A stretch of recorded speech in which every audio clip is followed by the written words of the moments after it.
അയോധ്യ രാമക്ഷേത്രത്തിലെ സംഭാവന ക്രമക്കേടിൽ വെട്ടിലായിരിക്കുകയാണ് RSS നേതൃത്വം. ക്ഷേത്ര ട്രസ്റ്റിലെ പ്രമുഖരെല്ലാം RSS ആയി ഏറ്റവും അടുത്ത് നിൽക്കുന്നവരാണ്. പണം എണ്ണി തിട്ടപ്പെടുത്തുന്ന ജോലി ചെയ്യുന്നവർ ഉൾപ്പെടെ സംഘടനയുമായി ബന്ധമുള്ളവരാണ്.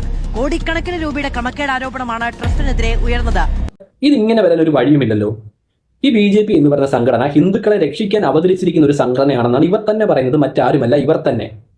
യഥാർത്ഥ ഹിന്ദു മതത്തിൽപ്പെട്ടവർക്ക് ഇവരുടെ ആവശ്യമില്ല. പക്ഷേ ഇവരങ്ങനെയല്ല പറയുന്നത്. ഹിന്ദുവിന് ആപത്ത് വരുമ്പോൾ, ഹിന്ദു മതം അപകടത്തിൽപ്പെടുമ്പോൾ, ഹിന്ദു ദൈവങ്ങളുടെ രക്ഷകനായി, അങ്ങനെ എന്തെല്ലാം വിശേഷണങ്ങളാണ് ഇവർ തന്നെ ഇവരെ പറയുന്നത്. So let me ask A question now. നമ്മുടെ നാട്ടിൽ കുറച്ച് വർഷം മുന്നേ, 2-3 വർഷം മുന്നേ അയോധ്യയിൽ രാമക്ഷേത്രം പണിയാൻ വേണ്ടി പിരിവിന് വന്ന കുറച്ച് ടീംസ് ഉണ്ടല്ലോ. നമ്മുടെയൊക്കെ അമ്മമാരും അമ്മുമ്മമാരും അവരവരുടെ പല ആവശ്യങ്ങൾക്കായി മാറ്റിവെച്ചിരുന്ന പൈസയിൽ നിന്ന് ഒരു തുക അവരെ ഏൽപ്പിക്കുകയും നമ്മുടെയൊക്കെ അച്ഛന്മാർ പണി ചെയ്ത് കിട്ടിയ പൈസയിൽ നിന്ന് ഒരു ചെറിയ തുക അവർക്ക് സംഭാവനയായി കൊടുത്തിട്ടുമുണ്ട്. ഭക്തിയല്ലേ, ദൈവത്തിന്റെ കാര്യമല്ലേ എന്ന് കരുതി. ഇപ്പൊ ഞാൻ ചോദിക്കട്ടെ, ആ കോടിക്കണക്കിന് രൂപ എവിടെ പോയി? കണക്ക് ചോദിച്ചാൽ മിണ്ടാട്ടമില്ല. ഒരു പത്രസമ്മേളനം വിളിച്ച് കണക്കുകൾ എണ്ണി പറയാൻ എത്ര അധികാരികൾക്ക് ഇവിടെ ധൈര്യമുണ്ട്?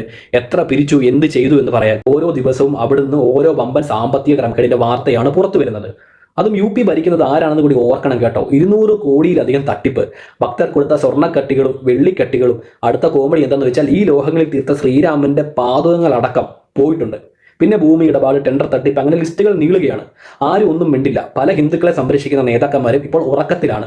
ഒരു കാര്യം ആലോചിക്കണം, ഈ രാജ്യത്തിന്റെ പ്രധാനമന്ത്രിയാണ് ഈ ക്ഷേത്രത്തിന്റെ പ്രാണപ്രതിഷ്ഠ നടത്തിയത്. ഒരു പ്രധാനമന്ത്രി ഒരിക്കലും ചെയ്യാൻ പാടില്ലാത്ത കാര്യം.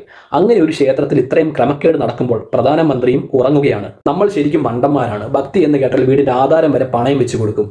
പക്ഷെ ഇനിയെങ്കിലും ഇതൊന്ന് നിർത്തിക്കൂടെ? ദൈവത്തിന് നമ്മുടെ കാശൊന്നും വേണ്ട. വെറുതെ കണ്ടവന്മാർക്ക് പുട്ടടിക്കാൻ നമ്മുടെ ക്യാഷ് ഇനിയെങ്കിലും കൊടുക്കാതിരിക്കുക.